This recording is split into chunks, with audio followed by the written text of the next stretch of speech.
Part 3. The Collector.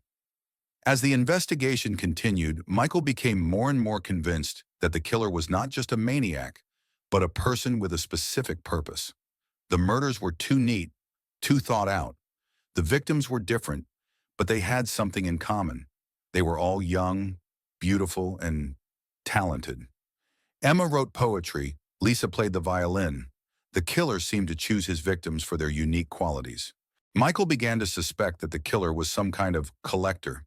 He collects not money or jewelry, but something more valuable, the souls of his victims, their talents, their memories.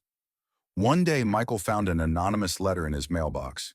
It contained a photo of Emma, cut out of a newspaper. On the back was written just one word: silence. Michael realized the killer wants to be heard. He wants to be understood. He wants his fear to be felt.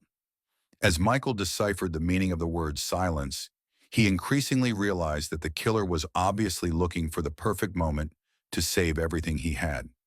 The perfect silence is the absence of sounds, the complete absence of traces of presence.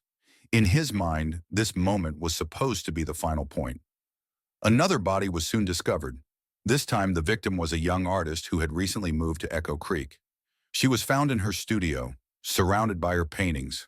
On one of the paintings, which depicted the artist herself, the word silence was written in blood. Panic in E. The Hoe Creek had reached its peak.